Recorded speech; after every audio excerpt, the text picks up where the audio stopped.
the best thing human being can have on the planet Earth is a yogi software. How a yogi feels about his body and his mind.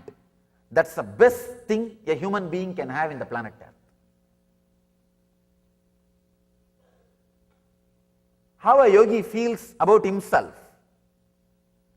See, we all go on working for making money, getting house, car, bank balance, love, relationships and everything. Everything. We work so much for all these things and social security. Everything. Please understand, we forget on an important thing, creating a right idea about our body and mind. I can say that's the greatest gift I have received, especially after I started traveling all over the world. Only then suddenly I realized the wonderful things I have. It is all just because of the Indian village bringing up. The idea, see, in the young age, I was brought up by a great yogi. And I had the fortune of living at his feet for a few years. It's not that I was in some ashram or monastery, I was with my family only. But he used to stay in that village. I'll always go and sit with him, play with him. All I know is he will give every day, he will give candy at the end of the session. Whenever I am leaving him, he will give you candy. Just for that I will go and sit with him. But somehow, his ideas, you see, in the young age, whoever gives candy, you pick up their ideas. That's all. Now, whoever gives candy, they are hero for you. And naturally, you pick up their ideas. And the ideas which he put inside my head, I can see still now how it works and how it supports my life and how free I am. Somehow in the young age, he taught me, you are a man, you can do anything. Just the idea about the body. I was only surely less than 6. I went to the house. Somehow an idea came into my head that I should see whether I am able to tumble this cart in the house. The village carts, if you see, it's all made out of teak wood, at least 1 ton weight. I just saw the cart. I decided I am a man, as the Swami told me, and I can do anything. Less than 5-6-year-old boy, just I tumbled the cart. And logically, even now I am not able to understand, how could I do that? Just the idea strongly goes inside, becomes part of your bio-memory, prarabdha. It just becomes part of your bio-memory. Actually, when I tumbled the cart, the relative who was there, he got frightened. He thought that cart has fallen on me due to maybe some earthquake or some reason. He did not understand, I only tumbled. He was asking me, how are you, what happened, did it fall on you? I said, no, I only tumbled it. The idea, the other day I was reading an advertisement in newspaper about trekking. I asked one of my disciples, what is this, what is the, say, trekking classes, what do they teach? He said, Swamiji, here they teach you how to climb hills, all these things, that is what goes on in the trekking class. I could not understand at all. I said, I am a man, here is a hill, just climb, that's all.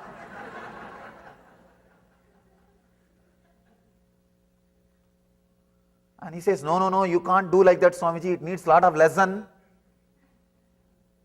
Just I couldn't understand. See, the mental setup of a yogi, I can say, how you feel about your body and how you feel about your mind, the ideas which you carry about you, that is the ultimate thing, ultimate property of your life. I am not saying don't accumulate wealth. See, wealth is needed to run your life. All I am saying, spend little time to create right idea about you and your body and your mind. Beautifully, Patanjali talks about this aparigrahana asteya. Please understand. When you understand these ideas like Vairagya and start living, I am not saying give up what you have, don't have car, don't have house, don't have wealth. No, I am not saying. If I say also, people are going to give up me, not that. I know it. I am very practical. If I say give up this, people are going to give up only me anyhow. I am not saying that. All I am saying,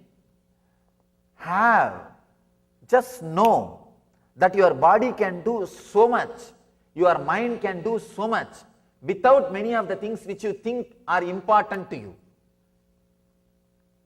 That freedom is what I call Gunavaidrishinya. Understand? I have never heard this idea, loneliness and all those things till I came to this country. Really. I lived in Indian villages for 9 years, wandered length and breadth.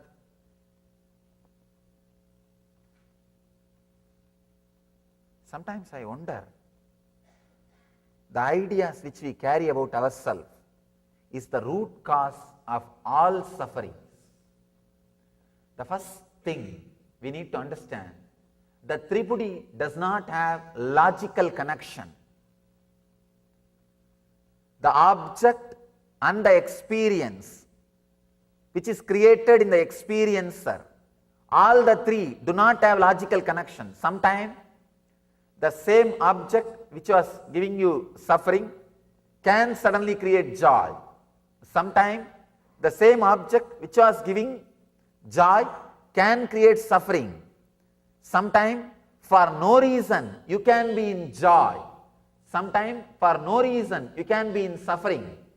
Sometimes the object and the experience both may be right, but the experiencer will be in depression.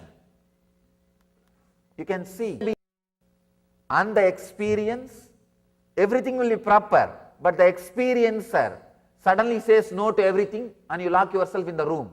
You say, I will come out after 1 hour, don't disturb me now. And you don't know why. You sit and try to analyze, why. By the time you finish analyzing, the party is over. No, really. Many times, you don't know how things take turn. See, sometimes the object may be creating suffering. Sometimes the experience may be creating suffering. Sometimes the person, experiencer himself may be creating suffering. Sometimes same way, I have seen people, they will be thinking constantly, that experience, one thing I cannot go through. If you are afraid of particular disease, or the death of your near and dear one, or somewhere the disrespect in some particular place, something you will be constantly brooding over. If that happens, I cannot survive. If that happens, I cannot survive. But suddenly you will see, when that happens, you just walk out. You will just go through the whole thing in a very simple way. Sufferings which you are constantly expecting will be a big pain, or suffering will not be a suffering at all. Sufferings which you really think will not be a suffering, will not be a problem, may become too deep. So all you need to understand, this one understanding can liberate you this moment. One understanding. There is no logical way. The experiencer, experienced and experience is connected. This one understanding. With this one understanding, many things which you are thinking in your life will get realtered, reorganized. You can see, I can give you hundreds and hundreds of examples. If you apply this one law, take this one law, Gunavaidrishinya, this one idea from Patanjali, at least next 10 days, work with this idea. Whenever, whatever you go through, whether joy or suffering or anything you go through, Just have this one law with you and read the whole incident with this one law. Understand the whole thing happening inside you with this one law. You will have so many new understandings, clarity continuously happening in you. You can apply this one truth in different levels. In different levels. The experience is not responsible for the experiencer unexperienced. Experienced is not responsible for experience unexperiencer. Experiencer is not responsible for experience unexperienced. All three are independent and irresponsible, unconnected and unclutched. All three, if you try to create a logic, that logic is what I call Maya. Yama iti Maya. The logic does not exist, but you constantly wanted to create a logic. You always think, oh, I was so happy with this person. I don't know suddenly why I am not happy. No, I think I should be happy. You force. And after 2-3 times you force and fail. Suddenly you think, I think I am in depression. That is why even this person is not able to create joy and excitement in me. Now you complicated the whole complication. Now really, this is the way the complications gets built inside the system. This is the way we create more and more ideas. You see, first thing, when you create a logic which does not exist, then naturally what you do, you try to force that logic. You try to see that it becomes true. When it is not becoming true, then again, more confusion, more problem. You try to find out why it is not, why it is that, why this way, why that way. Actually, the more and more we question why, we get only weird answers. And out of that weird answers, we build more weird ideas. And out of that weird ideas, we take more weird decisions. Out of that weird decisions, if the life is happening, what is happening? What is happening? I have one more story about that.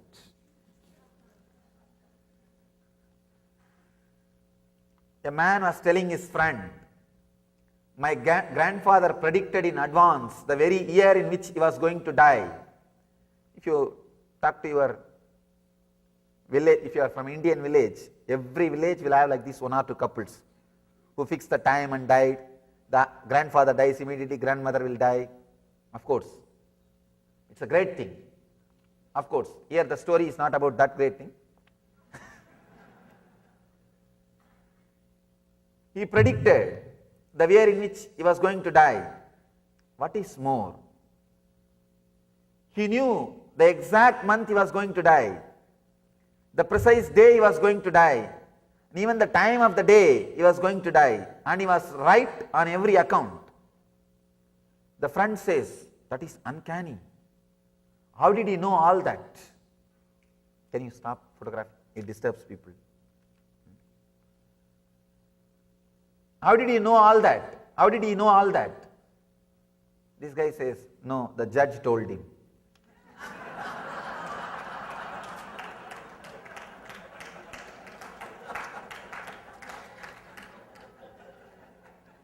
Understand, many times our voice, why? You create only different kinds of answers. And on that answers, you build your life. Revise the whole thing with which you are building your life. Vivekananda says beautifully, flood your whole being with the truth. Whatever can be washed away, let it be washed away immediately. Whatever remains, let it remain. Please understand, this is the greatest service you will do to yourself and to the world. flooding yourself with the truth, reclaiming the Indian yogi inner software.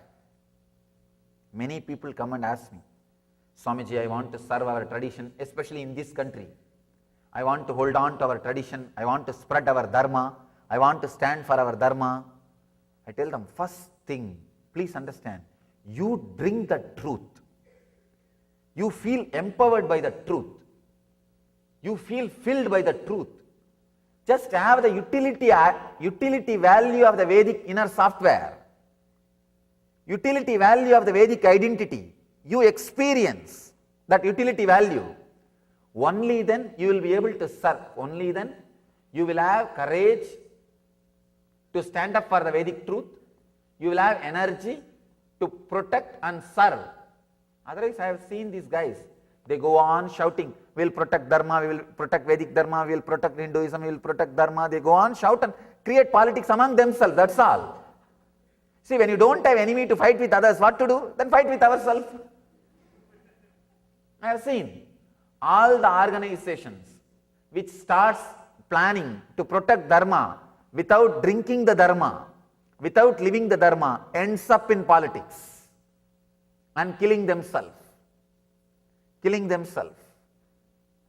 Beautifully, Bhagavatam describes the end of the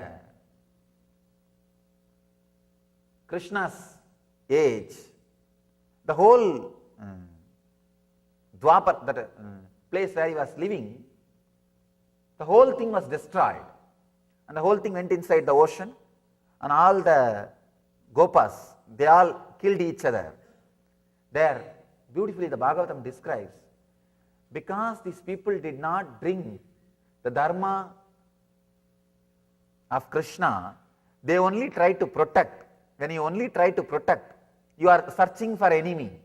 And when you don't find any enemy, you just start fighting with yourself. Please understand, first thing you need to do, flood your life with the truth. Flood your life with understanding. Let you experience the strength, joy, bliss created by this inner yogi software, inner Vedic software. The idea which you carry about you and your mind. Let that be refined, deepened, strengthened. Suddenly you will see, you will have so much of gratitude. Actually, when that happens, you will have so much of gratitude for the Dharma. Whatever, even if you breathe, you will be protecting the Dharma. Even if you breathe, you will be protecting the Dharma. You will be protecting our tradition. You will be protecting the great culture. Without that, whatever we may be doing, we will be ending up only in doing politics.